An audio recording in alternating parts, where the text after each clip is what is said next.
प्रणाम मित्रों। सुना है ओशो से जुड़ना तलवार की धार में चलने जैसा है। ये बात सत्य है। ओशो से जब हम जुड़ जाते हैं तो बहुत सी चीज़ें हमें मिलती हैं और बहुत सी चीज़ें खोती भी हैं। जहाँ ध्यान का आनंद मिलता है, शांति मिलती है, वहीं संबंधों में जहाँ हमारे लगाव होते हैं वे संबंधों में दूरियां भी बनती हैं। यह क्यों होता है, इस संबंध में आज मैं ये वीडियो जारी कर रहा हूँ। जो मेरे अनुभव की बात है वह मैं आपको बता रहा हूँ। मित्रों, जब हम ओशो से जुड़ते हैं तो सुनते सुनते एक बात हमारे भीतर बहुत गहरे बैठ जाती है कि जीवन में अगर आनंद पाना है, जीवन को अगर ये जानना है तो अपने स्वयं के भीतर की यात्रा में करनी होगी। अपने भीतर जीवन के सत्य को टटोलना होगा और जीवन के सत्य को टटोलने के लिए, अपने भीतर अपने स्वयं को खोजने के लिए जब हम यात्रा में लगते हैं तो स्वाभाविक है हमारा ध्यान बाहर के लोगों से हटने लगता है और अपने भीतर की ओर जाने लगता है। हम अपने भीतर की ओर ही ज़्यादा रहना पसंद करते हैं। तो जो बाहर से संबंध थे हमारे, वे धीरे धीरे संबंध हमारे कम होने लगते हैं, या कहें कि संबंधों में हम इतना ध्यान नहीं दे पाते हैं। तो सामान्यतया दूरियां बनने लगती हैं। दूसरी बात, जब हम भीतर की यात्रा करते हैं तो हमारे अपेक्षाएं जो लोगों से होती हैं हमारी, वे हमें कम होने लगती हैं। हम अपने भीतर ही रस लेने लगते हैं।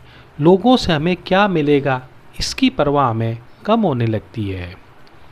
और ना तो हम लोगों से पाने की परवाह करते हैं, और साथ ही एक घटना और घटती है कि अब हम लोगों की अपेक्षाओं को भी पूरा करना कम कर देते हैं।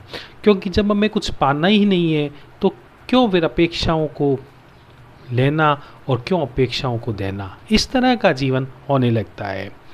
तो जैसे जैसे अपेक्षाएं हमारी कम होने लगती हैं वैसे वैसे लोगों से दूरियां भी बनने लगती हैं। लोग, रिश्तेदार, नातेदार, मित्र, सामाजिक लोग ये मानने लग जाते हैं कि यह व्यक्ति अब ज़्यादा कोई काम का नहीं है, ये अपने आप में ही रहता है, इसको ज़्यादा लेना देना नहीं है लोगों से। तो लोग भी हमसे कम मिलने लग जाते हैं, हम लोगों से कम मिलने लग जाते हैं। तो रिश्तों में एक दूरियां बनती हैं। ये स्वाभाविक है और ये बुरा नहीं है, लेकिन फिर भी मैं कहूँगा यह स्वाभाविक है कि रिश्तों में दूरियां बनने लग जाती हैं। तो साधना की यात्रा को जब चुनें, ओशो की यात्रा को जब चुनें, तो यह मान करके चलें कि कुछ दूरियां निर्मित होंगी। यह एक अटल सत्य है। एक बात और मैंने देखी कि हम ये मानते हैं कि चलो रिश्तेदार, नातेदार, सामाजिक लोगों से तो दूरियां बनती ही बनती हैं, लेकिन जैसे जैसे हम साधना में और गहरे उतरते हैं और गहरे जाते हैं तो मैं आपको बताना चाहूँगा कि सत्संगी मित्रों से भी दूरियां बननी हो सकती हैं। उसका कारण भी है कि जब हम साधना में साथ होते हैं तो हमें लगता है कि यह संबंध जो सत्संगी मित्रों का संबंध है यह तो बना रहेगा, लेकिन मित्रों वहाँ भी संसार है, वहाँ भी अहंकार है। तो जैसे आपके भीतर साधना में गहराइयाँ बढ़ेंगी, सत्संगी मित्र जो ध्यान नहीं करते हैं, जो ध्यान से ज़्यादा जुड़े हुए नहीं हैं, केवल ओशो से ही जुड़ कर के जिन्होंने इतिश्री मान ली है, उन लोगों से आपकी दूरियां बननी प्रारंभ होंगी। क्योंकि फिर आप अपनी मौलिक बातें कहना शुरू करेंगे, अपनी वास्तविक बातें, अपने अनुभव की बातें कहना शुरू करेंगे, तो कुछ हटकर के भी बातें आपके भीतर से निकलेंगी जो आपके जीवन से मिलती हैं। लेकिन जो मित्र केवल ध्यान नहीं करते और ओशो से जुड़े हैं, वह मित्र आपके इस तरह के व्यवहार को असहज महसूस करेंगे, तो वह भी आपसे दूरी बनाने लग जाएंगे। और एक कारण और होता है मित्रों कि जब हम ध्यान में उतरते हैं तो हमारी भाषा कुछ इस तरह से हो जाती है, हम अपनी बात कहते हैं तो ऐसा लगता है जैसे कि हम कोई गुरु बनना चाह रहे हैं, जबकि ऐसा होता नहीं है। हम तो अपनी बात कहते हैं, लेकिन मित्रों को या अन्य लोगों को ऐसा लगने लगता है कि यह व्यक्ति ज्ञान देने लग रहा है। तो इस कारण से भी वह जो मित्रता का संबंध है, जो समान मित्रता का संबंध वह मान कर चलते थे, उसमें थोड़ा गैप आता है, क्योंकि आपकी भाषा में कुछ इस तरह की बातें आने लगती हैं जैसे कि आप उन्हें कुछ सिखाना चाह रहे हैं।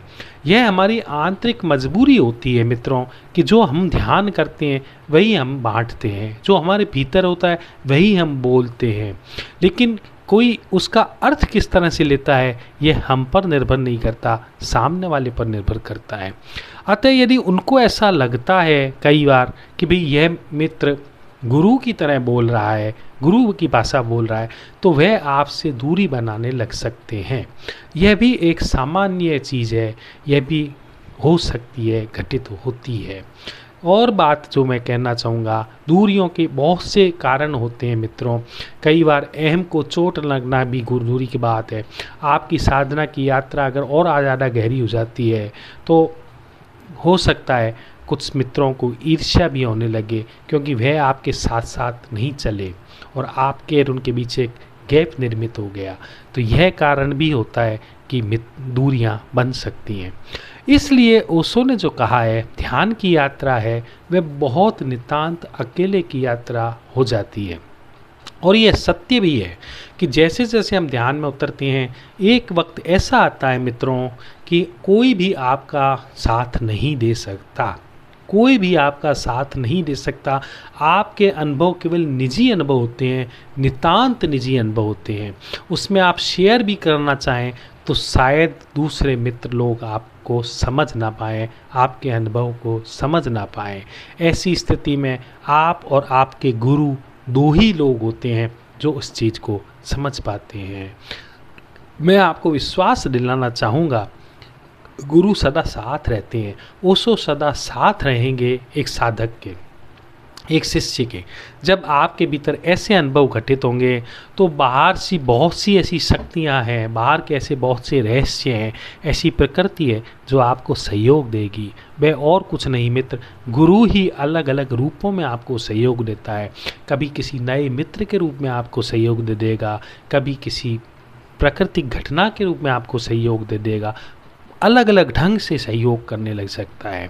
लेकिन आप उस यात्रा में चलते रहें, लगे रहें, और जो भी होगा वह शुभ होगा।